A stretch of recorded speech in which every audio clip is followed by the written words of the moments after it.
আমি গোটা ডিম দিয়ে মুসুরির ডাল রান্না করে দেখাবো। তাহলে আসুন দেখে নিই এই রান্নাটা করতে আমার কি কি উপকরণ লাগছে। এখানে আমি মুসুরির ডাল নিয়েছি।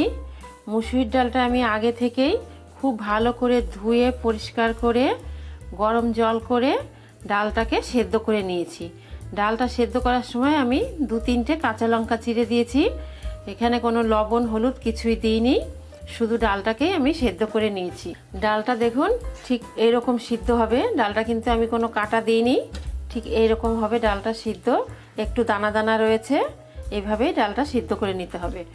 এখানে আমি 7টা ডিম নিয়েছি। ডিমগুলো সিদ্ধ করে ছুরি দিয়ে চিড়ে চিড়ে নিয়েছি আমি। এখানে স্বাদ মতো লবণ আছে, হলুদ, সাদা তেল, একটা বড় সাইজের পেঁয়াজ কুচিয়ে নিয়েছি, একটা টমেটো নিয়েছি বড় সাইজের, টমেটোগুলোকে ছোট ছোট টুকরো করে নিয়েছি, কিছু ধনেপাতা কুচি আছে, 1 চামচ আদা বাটা, 1 চামচ জিরের গুঁড়ো, ফোড়নের জন্য গোটা জিরে, 2টো গোটা শুকনো লঙ্কা, 2টো তেজপাতা। তাহলে আসুন দেখে নিই রান্নাটা আমি কি করে করি। গ্যাসে কড়া বসিয়ে দিয়েছি, কড়াটা আমার গরম হয়ে গিয়েছে। এবার আমি এখানে তেল দিয়ে দেবো। তেলটা গরম হয়ে গিয়েছে, এবার আমি এর মধ্যে সামান্য একটু লবণ দিয়ে দেবো। একটু লবণ দিয়ে দিচ্ছি, সামান্য অল্প একটু হলুদ দিচ্ছি। গ্যাসের আঁচটা আমি কমিয়ে দেব। এবার আমি এর মধ্যে ডিমগুলোকে দিয়ে ভেজে নিচ্ছি। ডিমগুলো একটু লাল লাল করে ভেজে নিতে হবে। দেখুন ডিমগুলো আমার ভাজা হয়ে গিয়েছে। এবার এইগুলোকে আমি তুলে নেব। এবার এই তেলের মধ্যে আমি শুকনো লঙ্কা 2টো দিয়ে দিচ্ছি, গোটা জিরেটা দিয়ে দিচ্ছি, তেজপাতা 2টো দিয়ে দিচ্ছি। একটু নেড়ে হালকা ভেজে নেব।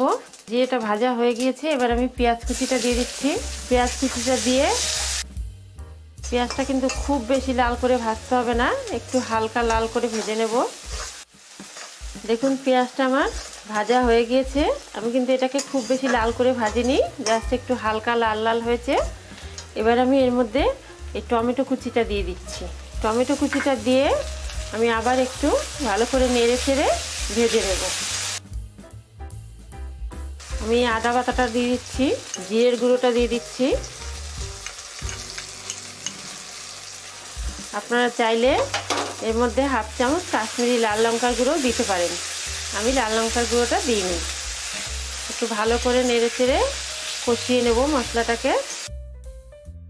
আমি এর মধ্যে হলুদ দিয়ে দিচ্ছি, স্বাদ মতো লবণ, মশলার বাটিটা ধুয়ে একটু জল দিয়ে দিচ্ছি। ভালো করে নেড়ে চেড়ে একটু কষিয়ে নেব। দেখুন মশলাটা আমার কষানো হয়ে গিয়েছে, মশলা দিয়ে কি সুন্দর তেল ছেড়ে দিয়েছে।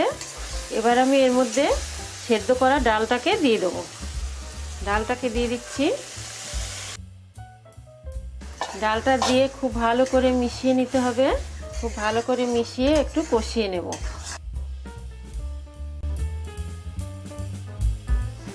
দেখুন ডালটা আমার কষানো হয়ে গিয়েছে।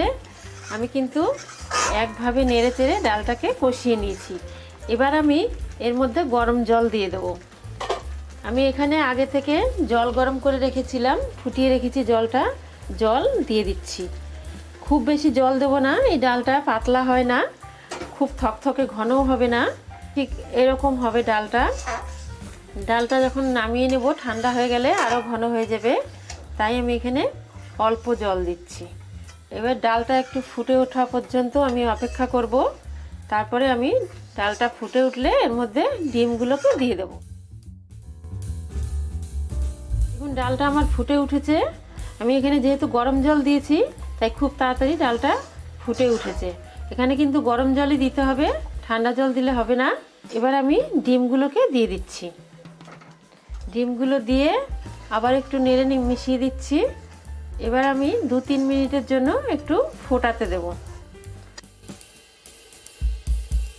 ফোটানো হয়ে গিয়েছে। সব শেষে আমি এর মধ্যে ধনেপাতা কুচিটা দিয়ে দেব। ধনেপাতা কুচিটা দিয়ে একটু নাড়িয়ে মিশিয়ে নিচ্ছি। আমার ডিমের ডালটা একদম রেডি হয়ে গিয়েছে। আমি যেভাবে রান্নাটা করলাম আপনারা ঠিক সেইভাবে রেসিপি ফলো করে রান্নাটা করবেন, খেতে অসাধারণ লাগবে। হয়ে গেছে আমার ডালটা, আমি এবার এটাকে নামিয়ে নিচ্ছি। আমার আজকের এই ডিম ডালের রেসিপিটি যদি আপনাদের ভালো লেগে থাকে তাহলে লাইক করবেন, বন্ধুবান্ধবের সঙ্গে শেয়ার করবেন, আমার চ্যানেলটিকে অবশ্যই সাবস্ক্রাইব করবেন এবং কমেন্ট করে জানাতে ভুলবেন না। নমস্কার।